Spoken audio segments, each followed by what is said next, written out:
Joe Rogan is the latest personality celebrity to come forward and defend sweet Justin Baldoni, calling out Blake Lively and Ryan Reynolds, saying they effed up. What happens when Hollywood's golden couple gets caught rewriting the script? Off camera? Not in a movie, but in real life. And not everyone's staying silent about it.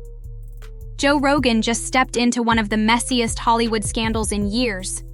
And let's just say, he didn't come quietly. Rogan, the guy with millions of listeners and no filter, just came out swinging in defense of actor Justin Baldoni. On the Justin Baldoni, Blake Lively thing? Bro, Blake Lively, talk about ruin your reputation, and Ryan Reynolds. Yeah, Ryan's trying to get out of it now. He's trying to get out of the lawsuit, and they're like, you were a key part of this. This is what you get, though. This is what you get. You're trying to ruin a guy's livelihood by using the Me Too movement. Because they were trying to take over the movie. Yeah. They were trying to take over the movie and the whole franchise. He owned the franchise. And the people on the receiving end? Blake Lively and Ryan Reynolds. According to Rogan, this isn't just a behind-the-scenes spat. This is full-blown career sabotage, and it's personal. Thing's crazy. And he's suing the New York Times, and he's got a great case. He's going hard in the paint. But that's what it takes. That's what it takes. It's like Johnny Depp. Yeah. He's like, all right. Yeah. He did it for the boys. Exactly. You got to do it. You need real. Nah, man, I ain't going out like this. Yeah, especially a guy like that. It was like known as being like this really sweet, nice guy. Yep. And then it's like, all right, dude, enough. He posted the receipts. Oh, he's like, oh, receipts remember our text exchange? Bah, bah, how about she told bah. him to come into the dressing room while she was breastfeeding? With fun and then ass. part of the complaint was that he came into the dressing room while I was breastfeeding.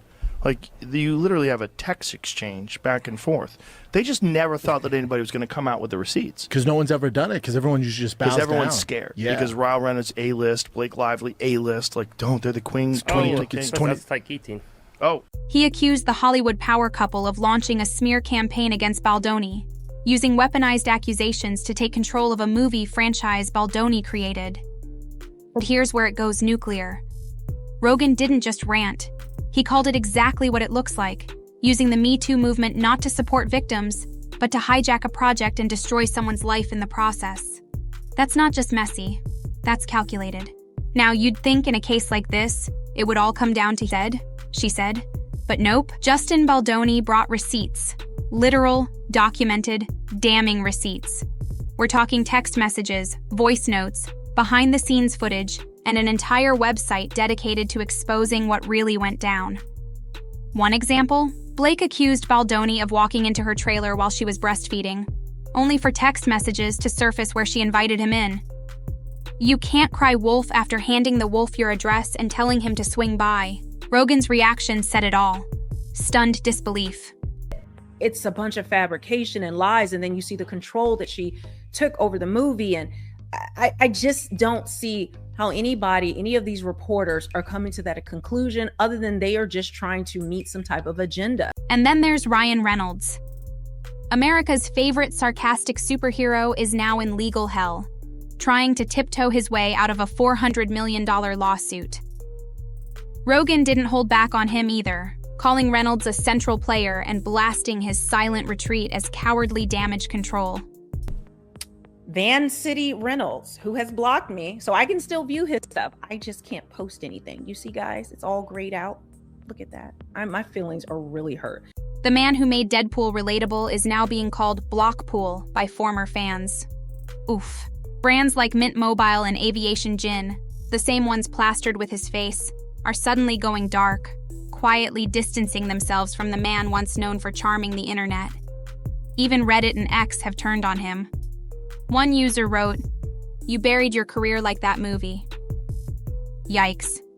But this isn't just about hurt feelings or lost sponsorships. This is an amazing support that Justin is now getting from Joe Rogan on this case, and it's going to continue to get ugly as more things come out. Baldoni's lawsuit is serious. We're talking defamation, fraud, extortion, and invasion of privacy. It even calls out the New York Times for allegedly biased reporting that helped amplify Blake and Ryan's narrative. Rogan called it a solid legal strategy, and coming from him, that means something. Now let's talk about Blake. According to insiders and legal documents, she didn't just star in the film It Ends With Us. She allegedly took it over, fired people, about the fact replaced key that crew, she struggles blocked the actual for director, equality, all the struggles Baldoni, that from seeing she his own faces footage, on and somehow behalf of still trying managed to claim stand she was up as a being woman. harassed on set. But here's where it gets legally messy. She got a PGA credit, producer status, which gives her significant control. That's not a powerless actress. That's a boss. So how do you claim harassment from a guy you are actively pushing out of the project? But I'm grateful that she's going through this because it's making a lot of people question what, in fact, modern feminism has become.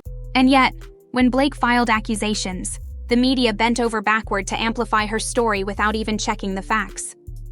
Rogan wasn't the only one who noticed. Other creators started asking questions, only to be labeled misogynistic for simply looking at the evidence. Reynolds was a key player in the scheme, defaming Justin around Hollywood, strong-arming WME, their agency, into dropping Justin as a client and trying to destroy Justin's career however possible. Since when is journalism hate speech? The real issue? Blake and Ryan thought their fame would shield them. That people would just believe them because, well, they're them. But then the internet saw the receipts. And like we've seen before, Johnny Depp, anyone? Public opinion can flip fast when the truth finally gets out. I think even feminists will agree that you can't just believe someone because they make accusations, especially once the evidence shows that it's a bunch of fabrication and lies, and then you see the control that she took over the movie. And I just don't see how any of these reporters are coming to that conclusion other than they are just trying to meet some type of agenda. And now, Baldoni isn't just defending himself. He's dragging the entire industry into the spotlight. No hush NDA settlements. No quiet walk away. He wants everything in the open. And with Rogan broadcasting it to millions, the narrative isn't theirs anymore. Blake and Ryan tried to end Baldoni's career, but instead they might have exposed their own. And here's the kicker. Rogan didn't do this for clicks. He did it because the double standards were too loud to ignore. When a man brings hard proof and still gets dismissed, while the A-list narrative goes unchecked, something's broken. This might be the lawsuit that changes how Hollywood handles false accusations. Or at the very least, it forces the PR machine to think twice before picking a side without facts. Because in this case, the facts are everywhere, and they're not on Blake and Ryan's side. So what happens next? That's the $400 million question. But one thing's for sure, the days of celebrity immunity might just be over. Because when Joe Rogan enters the chat, the world listens, and the lies don't stand a chance.